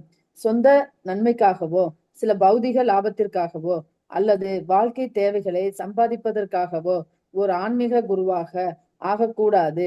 பரமபுருஷருடன் ஒத்துழைப்பதற்காக அவரை நோக்கும் தகுதியுள்ள ஆன்மீக குருமார்கள் உண்மையில் பகவானுடன் தன்மையில் ஒன்றுபட்டவர்களாக உள்ளனர். ஆனால் அவரை மறந்திருப்பவர்கள் இதற்கு நேர்மாறாக உள்ளனர். எனவே பெயரளவையான இன்ப துன்பங்களினால் கலக்கமடையாமல் எந்த நோக்கத்தை நிறைவேற்றுவதற்காக பகவான் அவதரித்திருக்கிறாரோ அதற்கு உதவுவதற்காக பகவானை நோக்கி மட்டுமே திரும்ப வேண்டும் என்று நாரதர் யுதிஷ்ட மகாராஜருக்கு அறிவுரை கூறினார். அதுதான் அவரது முக்கிய கடமையாகும். ஹரே கிருஷ்ணா. நன்றி மாதாஜி. தேங்க்யூ மாதாஜி. தேங்க்யூ மாதாஜி. ரொம்ப தத்துவார்த்தமான ஒரு பொருளுரை. சோ நம்ம பகவானோட தன்மையில ஒன்றுபட்டவர்கள், அளவுல வேறுபட்டவர்கள். அந்த அளவுல வேறுபட்டு இருக்கிறதுனால மாயாசக்தியால கட்டுப்படுத்தப்பட்டு நம்ம பகவானை மறந்து என்ன நினைக்கிறோம்? இந்த உலகத்தினுடைய இன்ப துன்பங்கள் என்னுடையது அப்படின்னு நினைக்கிறோம். ஆத்மாவுக்கு அதுக்கு சம்மந்தமே கிடையாது. ஆத்மா வந்து பகவானை போல எப்பவுமே ஆனந்தமா இருக்கக்கூடியது. பட் அந்த ஆனந்தம் அதுக்கு தெரியல. நமக்கு நம்ம ஆத்மானே தெரியல, எங்க இந்த ஆனந்தம் தெரியறது? அதனால நாம என்ன நினைக்கிறோம்? இந்த ஜட உலகத்துடைய இன்ப துன்பங்கள் தான் என்னுடையது அப்படின்னு நம்ம அடையாளப்படுத்திக்கிறோம்.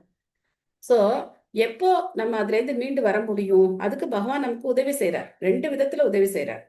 ஒண்ணு, நமக்கு சாஸ்திரங்களை கொடுக்கிறார். பகவத்கீதை, பாகவதம் இந்த மாதிரி சாஸ்திரங்களை கொடுத்திருக்கார். இன்னொன்னு, தன்னுடைய பிரதிநிதிகளான ஆன்மீக குருவை அனுப்பி வைக்கிறார். சோ ஆன்மீக குருவுடைய தொடர்பு இருக்கும்போது நமக்கு இதெல்லாம் தெளிவா புரியுது. அப்ப குருங்கிறவர் எப்படி இருக்கணும்? அவரோட பழப்புக்காக என்ன பண்ணக்கூடாது? அந்த ஆன்மீக குரு அப்படிங்கிற பதவியை ஏத்துக்கூடாது. அவர் 4 பேருக்கு சொல்லி கொடுத்தா எனக்கு பணம் கிடைக்கும் அப்படின்னு சொல்லி அவர் பண்ணக்கூடாது. ஆன்மீக குருவுக்கு சிஷ்யர்கள் சேவை செய்யணும், அது வேற விஷயம்.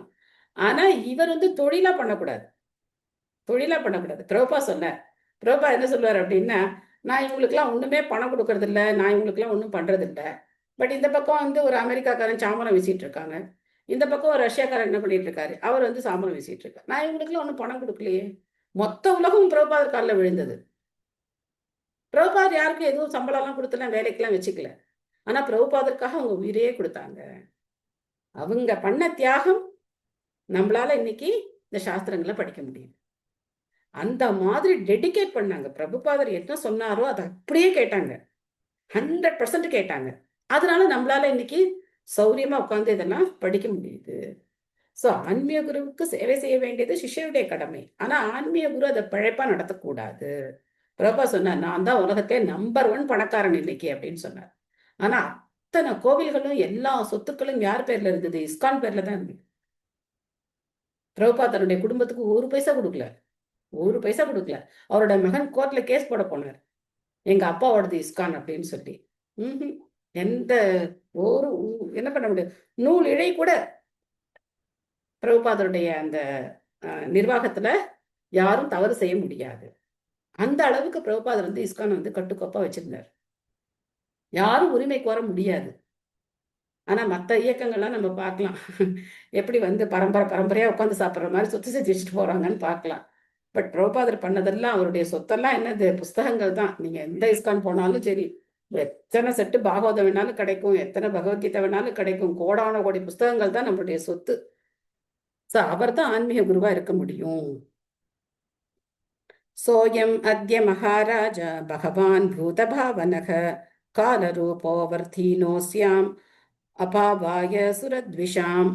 பரமபுருஷராகிய பகவான் ஸ்ரீ கிருஷ்ணர் பொறாமை கொண்டவர்களை தொழிப்பதற்காக அனைத்தையும் விழுங்கிவிடும் கால ரூபமாக இப்பொழுது பூமியில் அவதரித்துள்ளார். சிவமலர் மாதாஜி படிக்கிறீங்களா?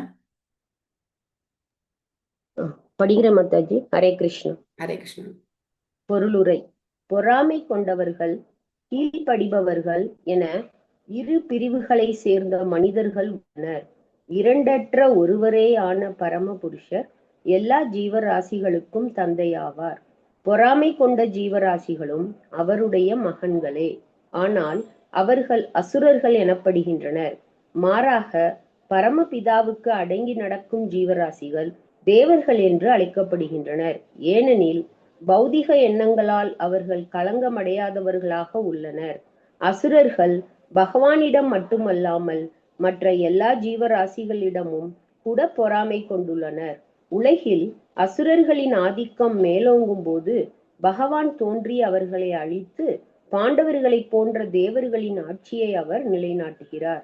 கால ரூபம் என்று அவர் அழைக்கப்படுவது குறிப்பிடத்தக்கதாகும். அவர் சிறிதும் ஆபத்தானவர் அல்லர். ஆனால் அவர் நித்திய தன்மை, அறிவு மற்றும் ஆனந்தம் ஆகியவற்றின் உன்னத வடிவம் ஆவார். பக்தர்களுக்கு அவரது உண்மையான ரூபம் வெளிப்படுத்தப்படுகிறது. பக்தர் அற்றவர்களுக்கு அவர் கால ரூபமாக தோன்றுகிறார். இது காரண ரூபமாகும். பகவானின் இக்காரண ரூபம் அசுரர்களுக்கு சிறிதும் இன்பமளிக்க கூடியதல்ல. எனவே தாங்கள் பகவானால் அளிக்கப்பட மாட்டோம் என்ற பாதுகாப்பு உணர்ச்சியை ஏற்படுத்திக் கொள்வதற்காக பகவானுக்கு உருவம் இல்லை என்று அவர்கள் நினைக்க விரும்புகின்றனர். கிருஷ்ணா, நன்றி. தேங்க்யூ மாதாஜி. ஸோ 2 பேருமே பகவானுடைய குழந்தைகள் தான். அசுரர்களா இருந்தாலும் சரி, தேவர்களா இருந்தாலும் சரி. ஆனா யார் பகவானுடைய கட்டளைக்கு கீழ்ப்படிஞ்சு அவருக்கு சேவை செய்றாங்களோ அவங்க பக்தர்களா இருக்காங்க, மற்றவங்க அசுரர்களா இருக்காங்க. ஸோ பக்தர்களுக்கு பகவான் ஷியாம சுந்தர ரூபத்துல இருக்கார். ஆனா அசுரர்களுக்கு பகவான் கால ரூபமா மரண ரூபமா வர்றாரு. ஸோ இது யாரையும் பயமுறுத்துறதுக்காக கிடையாது. இந்த மாதிரி பகவான் வந்து கால ரூபமா எல்லாரையும் அழிக்க வந்திருக்கார் அப்படின்னா பக்தர்களை காப்பாத்துறார். யாரு அசுர குணம் இருக்கோ அவங்கள அழிக்கிறார். ஸோ அதனால நாம பக்தர்களா மாறிட்டோம் அப்படின்னா பகவான் நம்மள வந்து காப்பாற்ற போறார் இல்லையா? ஸோ பிரபா சொல்ற அதனால பகவானுக்கு உருவமே இல்லை அப்படின்னு சொல்லிட்டாக்க அவரால் நம்ம அழிக்க முடியாது அப்படின்னு நினைச்சுக்கிறாங்களாம். இவ்வளவு குழந்தைத்தனமானது. பூனை கண்ணை மூடிக்கிட்டா உலகம் இருண்டு போயிடும் அப்படிங்கிற மாதிரி இவங்க நினைச்சுக்கிட்டா பகவானால அழிக்க முடியாது அவங்கள, அவளுக்கு உருவம் இல்லாம போயிடுமா? பட் அந்த மாதிரி அவங்களுடைய நினைப்பு அப்படி இருக்கு அப்படின்னு சொல்றார். நிஷ்பாதிதம் தேவகிருத்யம் அவசேஷம் பிரதீக்ஷதே தாவத் யூயம் அவேஷத்வம் பவேத் யாவத் இகேஸ்வரக. தேவர்களுக்கு உதவ வேண்டிய தம் கடமைகளை பகவான் ஏற்கனவே செய்து முடித்து விட்டார். மிச்சத்துக்காக அவர் காத்திருக்கிறார். பகவான் இந்த பூமியில் உள்ளவரை பாண்டவர்களான நீங்களும் காத்திருங்கள். வந்து அடுத்த ஹிண்ட்டையும் கொடுத்துட்டார். அடுத்து இப்ப என்ன நடக்க போகுது, நீங்க இருக்க போற காலமும் கொஞ்ச காலம் தான், நீங்களும் இந்த உலகத்தை விட்டு கிளம்பக்கூடிய சமயம் வந்துகிட்டே இருக்கு அப்படிங்கிற ஹிண்ட்டையும் கொடுக்குறார். ஜி சாந்தி மாதாஜி படிக்கிறீங்களா? ஹரே கிருஷ்ண மாதாஜி. ஹரே கிருஷ்ணா. மொழிபெயர்ப்பு பொருளுரை வழங்கிய தெய்வத்திரு அரச பக்தி வேதாந்த சுவாமி ஸ்ரீல பிரபுபாதருக்கு ஜெய். பொருளுரை. பகவானிடமும் அவரது பக்தர்களிடமும் பொறாமை கொண்டுள்ள அசுரர்களால் ஜட உலக நிர்வாகிகளான தேவர்களுக்கு தொல்லை உண்டாகும் போது அவர்களுக்கு உதவுவதற்காக ஆன்மீக வழியிலேயே மிக உயர்ந்த கிரகமான கிருஷ்ணலோகத்திலிருந்து பகவான் அவதரிக்கிறார். மேலே குறிப்பிட்டது போல் பந்தப்பட்ட ஜீவராசிகள் ஜட உலகில் காண்பவைகளை எல்லாம் அடக்கியாள விரும்பி அவற்றுடன் தொடர்பு கொள்கின்றனர். பொய்யான ஒரு கடவுளாக இருக்க ஒவ்வொருவரும் முயல்கின்றனர். இத்தகைய பொய் கடவுள்களிடையே பெரும் போட்டி நடந்து கொண்டிருக்கிறது. இத்தகைய போட்டியாளர்கள் அசுரர்கள் எனப்படுகின்றனர். உலகில் அசுரர்களின் கூட்டம் பெருகும் பொழுது பகவத் பக்தர்களுக்கு அதுவே நரகமாகி விடுகிறது. அசுரர்களின் பெருக்கத்தினால் உயர் கிரகங்களில் உள்ள தேவர்களும் பகவானின் தூய பக்தர்களும் மற்றும் இயல்பாகவே பகவானிடம் பக்தி கொண்டுள்ள பாமர மக்களும் விடுதலைக்காக பகவானிடம் வேண்டுகின்றனர். எனவே மனித சமூகத்தை அல்லது மிருக சமூகத்தை கூட சீர்திருத்துவதற்காக பகவான் தாமாகவே அவதரிக்கிறார் அல்லது அவரது பக்தர்களில் சிலரை அனுப்பி வைக்கிறார். இத்தகைய பிளவுபட்ட நிலைகள் மனித சமூகத்தில் மட்டுமல்லாமல் மிருகங்கள், பறவைகள், பிற ஜீவராசிகள் மற்றும் தேவர்களுக்கு இடையிலும் கூட நிகழ்கின்றன. கம்சன், ஜராசந்தன் மற்றும் சிசுபாலனை போன்ற அசுரர்களை அழிப்பதற்காக பகவான் ஸ்ரீ கிருஷ்ணர் நேரடியாக வந்தார்.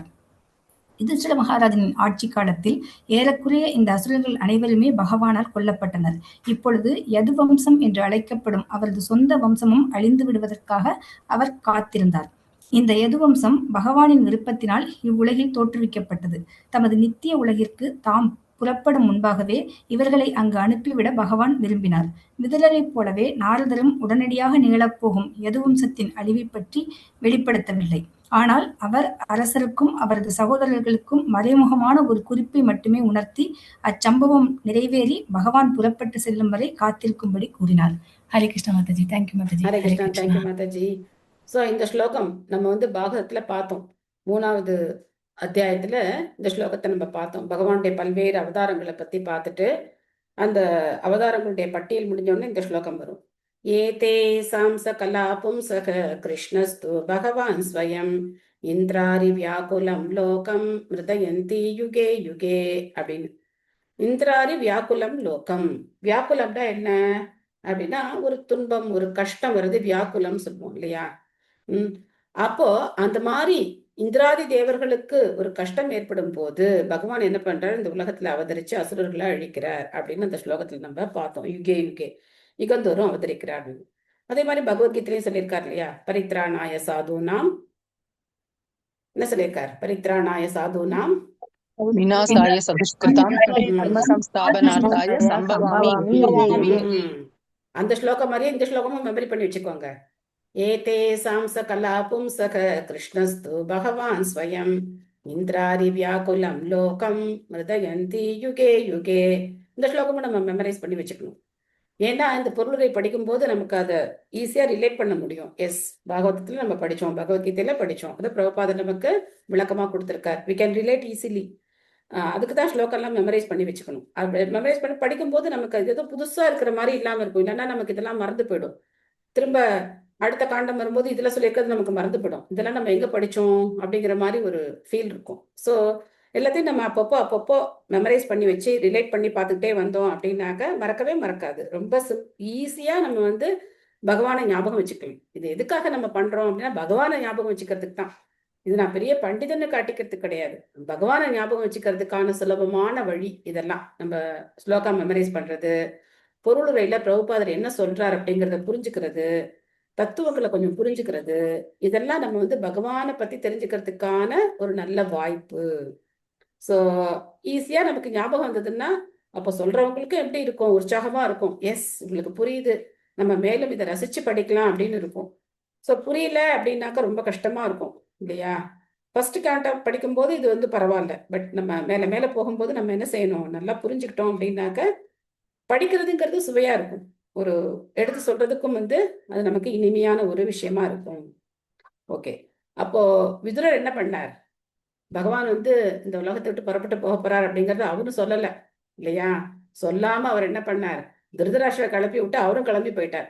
அதே ஃபாலோ பண்றார் நாரதரும். பகவான் புறப்பட்டு போறார் அப்படிங்கறத அவரும் சொல்லல. ஆனா அவர் ஹிண்ட் கொடுத்துட்டார், கொஞ்ச காலம் தான் நீங்க இருக்க போறீங்க, காத்திருக்க, இந்த செய்திக்காக காத்திருங்க அப்படின்னு சொல்லி ஒரு ஹிண்ட்டை கொடுத்துட்டு போயிட்டார். ஸோ அவங்க தயாராகுங்க அப்படின்னு சொல்லிட்டு. ஓகே, நம்ம இதோட நிறுத்திக்கலாம். உங்களுக்கு ஏதாவது கேள்விகள், சந்தேகங்கள், கருத்துக்கள் ஏதாவது இருக்கா? ஹரே கிருஷ்ண மாதாஜி. எஸ் மாதாஜி. ஹரே கிருஷ்ணா. எல்லா பக்தர்களுக்கும் எல்லாருக்கும் நன்றி மாதாஜி. நேத்து சிரமமா தான் இருந்தது. அப்புறம் ரொம்ப சிரமமா இருந்துச்சு. அப்புறம் எல்லாரும் பிரார்த்தனை பண்ணது நல்லா சுகப்பிரசவம் ஆகி நல்லா இருக்காங்க இப்ப குழந்தையும் அம்மாவும். ஹரி ஹரி ஹரி ஹரி. ஹரே கிருஷ்ணா ஹரே கிருஷ்ணா கிருஷ்ணா கிருஷ்ணா ஹரே ஹரே, ஹரே ராம ஹரே ராம ராம ராம ஹரே ஹரே. நன்றி மாதாஜி. ஹரே கிருஷ்ணா. எல்லாருக்கும் நன்றி மாதாஜி. நன்றி பிரபு. ஹரே கிருஷ்ணா. மாதாஜி, கிருஷ்ணருக்கு நான் நினைச்சுக்கிட்டே இருந்தேன். தேங்க்யூ மாதாஜி. உங்களுக்கு happy new year Mataji. Hare Krishna mataji. Hare Krishna. Krishna mataji. Hare Krishna Mataji. ஏன் விதுரர் வந்து திருதராஷ்டிரனை வந்து அத தெளிவுபடுத்தணும்னு நினைக்கிறாரு? புரியல. ஆக்சுவலா அவர் நிறைய பண்ணிருக்காரு இல்லையா பாவங்கள். அவரால தானே, அவரால பசங்களை கூட திருத்த முடியல, பகை வருது. ஆனாலும் விதுரர் வந்து திருதராஷ்டிரனை பகவான் கிட்ட கூப்பிட்டு போகணும், அதாவது அவரு பகவானுடைய ஞானத்தை கொடுக்கிறாரு. அது ஏன் திருத்தணும்ல? என்ன கேள்வி? அப்ப பிரச்சாரமே பண்ணக்கூடாதுங்கிறீங்களா? அப்படி இல்லைங்க மாதாஜி. அவரு இப்ப மத்தவங்களுக்கு எல்லாம் செய்யல, அவர் விதுரர் வந்து திருதராஷ்டிரனுக்கு மட்டும் செய்யறாரு. அத கேக்குறேன். மத்தவங்களுக்கு செய்யறேன்னா யாருக்கு செய்யணும்? இன்னும் நிறைய பேர் இருக்காங்கல்ல மாதாஜி. அவர் எதுக்காக வந்தாரு? அவர் பிரச்சாரம் பண்ணிட்டே வந்தாரு, வீட்டுக்கு வந்தாரு. இப்போ ஒரு ஒரு சுவையான ஒரு பதார்த்தம் இருக்கு, நீங்க வந்து உங்க பையனுக்கு எல்லாம் கொடுக்க மாட்டீங்களா? நீங்களே சாப்பிட்டுருவீங்களா? ஷேர் பண்ண மாட்டீங்களா? சோ நமக்கு வந்து ஒரு அருமையான பொருள் கிடைக்குது, நம்ம உடனே யார்கிட்ட கொடுக்கணும்னு நினைப்போம்? நம்ம குடும்பத்துல இருக்கிறவங்களுக்கு கொடுக்கணும்னு நினைப்போமா, நினைக்க மாட்டோமா? ஆமாங்க மாதாஜி. அப்ப அவர் ஒருத்தர் மட்டும்தான் அந்த அந்த ஒரு குடும்பத்துல கொஞ்சம் தவறி இருக்கிறார், அதனால அவர் திருத்த நினைக்கிறார். ஆமா, பாண்டவர்கள் நம்ம பார்த்தோம் இல்லையா, பாண்டவர்கள் ஏற்கனவே பக்தர்கள். அப்போ அந்த பொருளில பிரபுபாத் கொடுத்திருந்தார், பாண்டவர்கள் அவங்களே சரி பண்ணிப்பாங்க. அப்போ வந்து அவங்களுக்கு பாண்டவர்களுக்கு கடைசி நேரத்துல விதுரர் மாதிரி ஒருத்தர் வந்து அறிவுரை சொல்லணும்னு அவசியம் கிடையாது. அவங்களுக்கு தெரியும், அவங்க வந்து பகவானை வந்து எப்படி பக்தி பண்ணணுமோ அவங்க பண்ணி பகவான்கிட்ட போய் சேருவாங்க. பட் திருதராஷ்டிரருக்கு தெரியாதே, அவர் இன்னும் அப்படியே உட்கார்ந்து இருக்கிறாரே, அறியாமையில இருக்காரு. சோ அதுக்குதான் இப்போ வந்து தப்பு பண்றவங்களுக்கு பிரச்சாரம் பண்ணக்கூடாது அப்படின்னா, அப்போ நமக்கு யாரும் பிரச்சாரமே பண்ணியிருக்க மாட்டாங்களே, நம்ம மட்டும் என்ன ரொம்ப உத்தம புத்திரர்களா, நம்ம அப்படியே சாஸ்திரப்படி நடந்தோமா, எத்தனை பாவம் பண்ணிருக்கோமோ நமக்கே தெரியாதே, தெரிஞ்சே எத்தனையோ பாவம் பண்ணிருக்கோம். கண்டிப்பா. அப்போ நமக்கு ஒருத்தர் தேடி வந்து கொடுத்தாருல்ல, கூப்பிட்டு கொடுத்தாங்கல்ல. சோ வைஷ்ணவர்கள் வந்து பரதுக்க துக்கி. வைஷ்ணவர்கள் யாரு? பரதுக்க துக்கி. என்ன அர்த்தம்? பரதுக்க துக்கினா என்ன அர்த்தம்? மற்றவங்களுடைய துன்பத்தை பார்த்து அவங்க துன்பப்படக்கூடியவர்கள். மற்றவங்க பகவானை தெரியாம இருக்காங்களே. எதுக்காக பிரபுபாதர் போதையில இருக்கிற இளைஞர்களுக்கு போய் பிரச்சாரம் பண்ணார்? மாம்சம் சாப்பிடுறது, போதை, தவறான ஆண் பெண் உறவு, அவங்கள்ட்ட போய் எதுக்கு பிரச்சாரம் பண்ணார்? அவர் பிராமணர்களுக்குள்ள பிரச்சாரம் பண்ணிருக்கணும். எதுக்காக அங்க போய் பண்ணார்? பண்ணலன்னு வச்சுக்கோங்களேன், இன்னைக்கு உலகம் இந்த அளவுக்கு கூட நல்லா இருந்திருக்காது. சோ அதனால சைத்தன்ய மகாபிரபுவோட கருணை, சைத்தன்ய மகாபிரபு என்ன சொல்றாரு அப்படின்னாக்க, ஒரு கீர்த்தனம் வரும். ஸ்ரீ கிருஷ்ண சைத்தன்ய பிரபு दया करो मोरे, तोमा विना के दयालु जगत संसारे, पतित पावन हेतु तव अवतारा, मोक्षमा पतित प्रभु ना पाइबे आरा அப்படின்னு. என்ன அர்த்தம்? ஸ்ரீகிருஷ்ண சைத்தன்யா பிரபு தயா கரு மோரே, மகாபிரபு என் மேல கொஞ்சம் தயை காட்டுங்க அப்படின்னு சொல்லி. தோமாவினா கேதோயாலு ஜெகத்து சம்சாரே, உங்களை மாதிரி கருணையானவங்க இந்த உலகத்துல யாருமே கிடையாது. பதித்த பாவன ஹேத்து, நீங்க வந்த காரணமே என்ன? ஹேத்துனா காரணம். நீங்க வந்த காரணமே என்ன? இந்த மாதிரி வீழ்ந்த ஆத்மாக்கள், இந்த மாதிரி ரொம்ப மோசமா இருக்கிறவங்களை கரை சேர்க்கறதுக்கு தான் வந்திருக்கீங்க. மோசமானவங்களே ரொம்ப மோசமான யாருன்னா நான் தான். மோசமா பதித்த பிரபு, மோசமானவர்களே ரொம்ப மோசமானவன் நான் தான். அதனால உங்க கருணை யாருக்கு கிடைக்கணும்? எனக்கு தான் கிடைக்கணும். நான் தான் ரொம்ப எலிஜிபிளான கேண்டிடேட். ஸோ சைத்தன்ய மகாபிரபுவோடைய கருணை வேணும்னா ஒருத்தர் எப்படி இருக்கணும்? எந்த தகுதியும் இருக்கக்கூடாது, அதுதான் தகுதி. அவருக்கு சைத்தன்ய மகாபிரபு கருணை கொடுப்பாராம். அதனால தான் நான்லாம் கிருஷ்ண பக்தி பண்றேன். ஸோ அதனால மோசமா பதித்த பிரபு நான் பாய்வே ஆற, என்னை விட மோசமானவங்க யாரும் கிடையாது. நரோத்தம தாஸ் தாக்கூர் பாடுறார். அவர் நரோத்தமர், அவர் ஆனா நமக்காக பாடுறார். மோசமா பதித்த பிரபு நான் பாய்வே ஆறா அப்படின்னு பாடுறார். அதனால மகாபிரபுடைய கருணை வீழ்ந்த ஆத்மாக்களை கரை சேர்க்கறதுக்கு தான் மகாபிரபுவே வந்திருக்க. அதனால யார் மோசமா இருக்காங்களோ அவங்களுக்கு என்ன பண்ணணும்? பிரச்சாரம் பண்ணணும். கலியுகத்துல எல்லாரும் அப்படிதான் இருக்காங்க. அதனால நாமளும் என்ன பண்ணணும்? பிரச்சாரம் பண்ணணும். ஓகேவா மாதாஜி? தேங்க்யூ மாதாஜி. ஹரே கிருஷ்ணா. ஓகே, வேற ஏதாவது கேள்விகள் இருக்கா? மாதாஜி ரங்கோலி ரொம்ப அருமையா இருக்கு Mataji. Very nice. Thank you mataji, thank you. Happy new year all. எனக்கு தெரியாது, என்னமோ இப்ப புதுசா ஒரு ட்ரெண்டாமே, அது கிரேப் சாப்பிடணும் அப்படின்னு சொல்லி, நியூ இயர் அன்னைக்கு கிரேப் சாப்பிடணும் அப்படின்னு சொல்லுவாங்களாம். சோ அப்படி சொல்லுவாங்களாம். ஸோ நான் எதேச்சியா தான் போட்டேன். ஒரு மாதாஜி என்னை பார்த்து சொன்னாங்க, உங்களுக்கு எப்படி தெரியும் அப்படின்னாங்க. நான் எதேச்சியா போட்டேன். கிளிக்கு இன்னைக்கு பச்சை கலர் ட்ரெஸ்ஸு மேட்சா போறதுக்கு வேற ஒன்றும் இல்லை, சரி பச்சை திராட்சை போட்டு விடலான்ட்டு நான் போட்டேன் அப்படின்னு சொன்னேன். பட் அவங்க ரொம்ப அப்ரிஷியேட் பண்ணாங்க. Thank you all Mataji. பகவான் தான் அந்த புத்தி சக்தி எல்லாத்தையும் பகவான் தான் கொடுக்குறார். ஓகே மாதாஜி. ஹரே கிருஷ்ணா. இன்னைக்கு பாசுரம் மாதாஜி நான் பாடுறேன் மாதாஜி. பொன்மணி பாடுங்க. ஹரே கிருஷ்ணா. ஹரே கிருஷ்ணா. அம்பரமே தண்ணீரே சோரே அரஞ்செய்யும் எம்பெருமானந்த கோபாலா எழுந்திராய், கொம்பனார்க்கெல்லாம் கொழுந்தே குலவிளக்கே எம்பெருமாட்டி யசோதாய் அறிவுராய், அம்பரம் ஊடறுத்து ஓங்கி உலகளந்த உம்பர் கோமானே உறங்காது எழுந்திராய், செம்பொற்களலடி செல்வா பலதேவா உம்பியும் நீயும் உறங்கேலோரெம்பாவாய். ஹரே கிருஷ்ணா. தேங்க்யூ. ஹரே கிருஷ்ணா. தேங்க்யூ. ஹரே கிருஷ்ணா மாதாஜி. மாதாஜி மாதாஜி ரங்கோலி நல்லா இருந்துச்சு மாதாஜி. தேங்க்யூ மாதாஜி. தேங்க்யூ மாதாஜி. மகேஸ்வரோ உங்க பேரா? என்ன பேரு மாதாஜி உங்களுக்கு? மகேஸ்வரி. மகேஸ்வரியா? என்ன ஸ்பெல்லிங் ஏன் இப்படி மாதிரி போட்டிருக்கீங்க?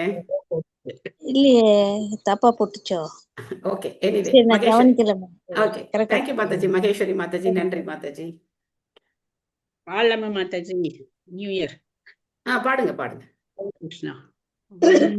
அம்பரமே தண்ணீரே சோரேயரோ செய்யும் அம்பரமே தண்ணீரே சோரேயரோ செய்யும் எம்பெருமானந்த கோபாலா எழுந்திராய் எம்பெருமானந்த கோபாலா எழுந்திராய் கொம்பனார்க்கெல்லாம் கொழுந்தே குலவிளக்கே கொம்பனார்க்கெல்லாம் கொழுந்தே குலவிளக்கே எம்பெருமாட்டிய சோதாரி ஊராய் அம்பரம் மூடறுத்து ஓங்கி உலகளந்த அம்பரம் மூடறுத்து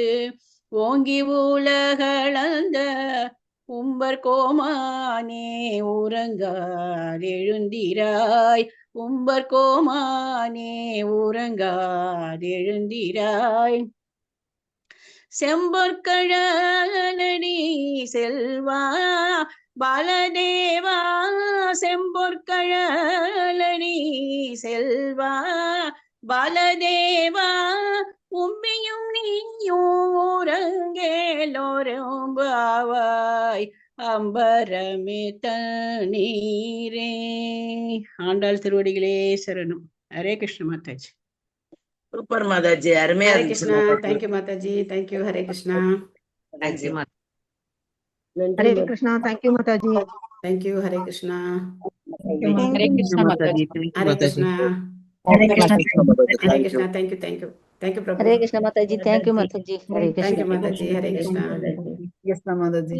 ஹரே கிருஷ்ணா. ஹரே கிருஷ்ணா மாதாஜி. இப்ப குழந்தை பிறந்தனால கிருஷ்ண பக்தியில எது செய்யக்கூடாதுன்னு இருக்கா ஒரு மாசத்துக்கு? நீங்க வந்து புண்ணியாஜனம் பண்ற வரைக்கும் நீங்க வந்து ஆல்டர்ல டைரக்டா போயிட்டு என்ன பண்ண முடியாது. நிவேதனம் பண்றது அதெல்லாம் கொஞ்சம் பண்ண முடியாது. குளிச்சுட்டு வந்துட்டீங்கன்னா பண்ணலாம். குளிச்சுட்டு வந்து வீட்டில் நீங்க ஹாஸ்பிட்டல் போயிட்டு குளிச்சுட்டு வந்தீங்கன்னா பண்ணலாம். அதுக்கப்புறம் புண்ணியாஜனம் பண்ணிட்டீங்கன்னா ஆர்த்தி பண்றது ஆஃபரிங் எப்பவும் பண்ணலாம். ஆர்த்தி பண்றதெல்லாம் நீங்க புண்ணியாஜனம் முடிஞ்சு பண்ணலாம். சமைக்கிறத பிரசாதமா வைக்கலாம். அது வைக்கலாம். எப்பவுமே பகவானை பட்டினி போடக்கூடாது. பகவானுக்கு எப்பவுமே நிவேதனம் பண்ணலாம்.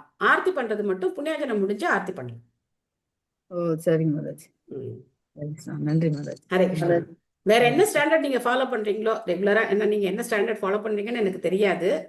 நீங்க ஆர்த்தி எப்படி பண்ணுவீங்க அதெல்லாம் எனக்கு தெரியாது. பட் ஜென்ரலா ஆஃபரிங் வந்து எப்பவுமே பண்ணலாம். ஆஃபரிங் பண்றதுக்கு எந்த தடையும் கிடையாது. பட் ஆர்த்தி மட்டும் நீங்க வந்து புண்ணியாஜனம் முடிஞ்சு ஆர்த்தி பண்ணலாம். நாம ஜபம் பண்றது படிக்கிறது இதெல்லாம் எந்த தடையும் கிடையாது. அதெல்லாம் பண்ணிட்டே இருக்கலாம். ஆமா சரிங்க Mataji. Okay Mataji. Hare Krishna. Hare Krishna. Hare Krishna. Thank you Mataji. Hare Krishna mataji. Thank you. Thank you. Hare Krishna.